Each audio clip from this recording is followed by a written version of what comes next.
Locked On Jazz TV welcome to Locked On Jazz TV. Welcome after the Utah Jazz crush the LA Lakers tonight, 114-80. David Locke along with Ron Boone, and remember, we'll be with you tomorrow from LA against Clippers. All right, so I'd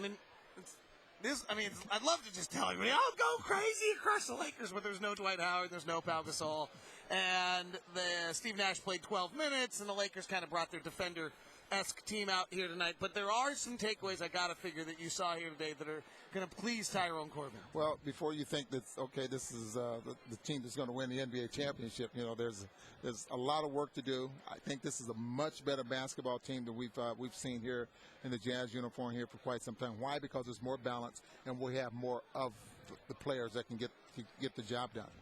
Jazz had 11 players scored 8 or more points today. Yeah. And that is incredible balance. So the pecking order on this team we don't know, but we do know that what the Jazz wanted to accomplish over the summer was get shooters, and we can see now that the Jazz have a lot more shooters than they have, and they have some three-point shooters, which is where the league is going right now.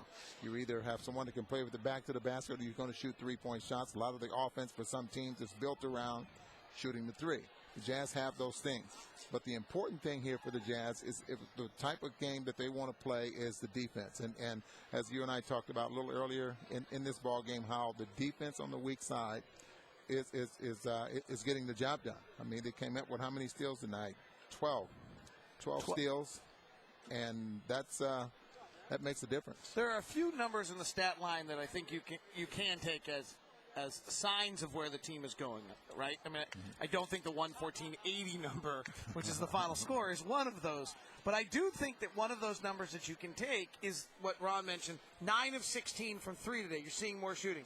The other one is what Ron mentioned, the steals. But the biggest one is I think they had close to 30 fast break points. It is clear Tyrone Corbin has got across this team. You are going to run. You are going to run every time. I mean, Ty last year stood out here and yelled, go, go, go, go, go, and they didn't go. Right. This year, go, go, go, go, go, and they are rebounding and going. They are pushing. It is really it's an electric pace of basketball we've never seen before out of a Jazz team. Yeah, this pace is going to be awesome. And teams that come in to play the Utah Jazz with the altitude. Smart. And if they're going to push the basketball up the floor, and if you don't get that win, the second win there in that first quarter, or maybe the second quarter, the Jazz, for the most part, is probably going to be able to run you off the floor if they continue at the pace that they're going to play at. Now, the great thing about that is that, and we saw it tonight, where you have a number of guys, Marvin Williams, we saw Paul Millsap do it, DeMar Carroll does it. They get the rebound, they push it out, which means they get the rebound. They might take 2 or 3 dribbles out of the paint and then pass the basketball. That jump starts the fast break, and then you push it ahead of the defense, and they'll tell them what to happen. And you can really see it. I mean, Al gets the rebound. He's now looking to throw it out really fast rather than kind of grabbing the rebound and, or doing the Dennis Rodman or Reggie Evans where you want everyone in the arena to see you got the rebound. I mean, right. You can see that these guys are programmed that way. Now, there were 8 scouts here tonight. There are going to be scouting reports. The scouting reports can get out fast. The Jazz are running like they've never run before. What happens when teams try to stop this? Well, what they can't do, and just think about when the old Jazz team where they would get a rebound and they're looking for John Stockton.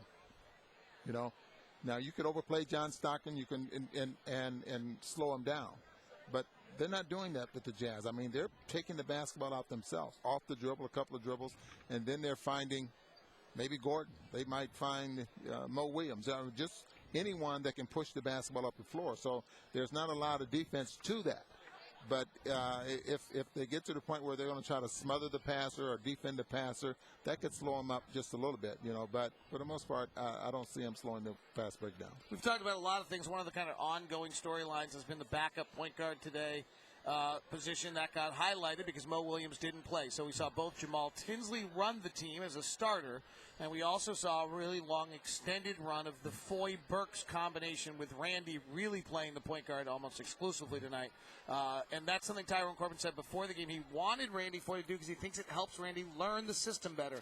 If he plays some point guard, then when he comes back to playing the 2, he'll understand the offense better and how it works. What did you take? Let's start with that. Jamal is Jamal. We kind of have who he is. They're asking Jamal to do something that's a little abnormal for him to really push at this level. But with Randy and Alec, what did you see in that combo? Well, I see that Randy can play the backup point, and he's gets them into the offense. He's a much better defensive player than Jamal Tinsley.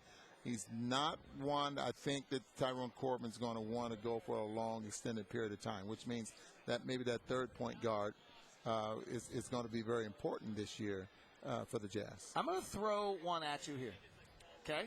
Yes. I almost wonder if Alec Burks is going to force Ty Corbin to use Randy Foye as the backup point guard. In other words, if Randy Foye is your backup shooting guard, then Alec Burks has a hard time getting any minutes. Alec Burks is playing pretty well right now.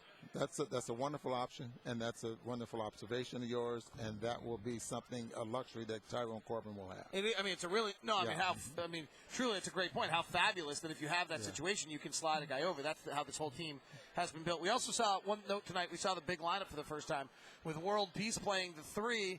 Tyrone flew Paul Millsap back out at the small forward. It was with Favors and Cantor. It wasn't the lineup that was so dominant last year. Final thing here on the postcast.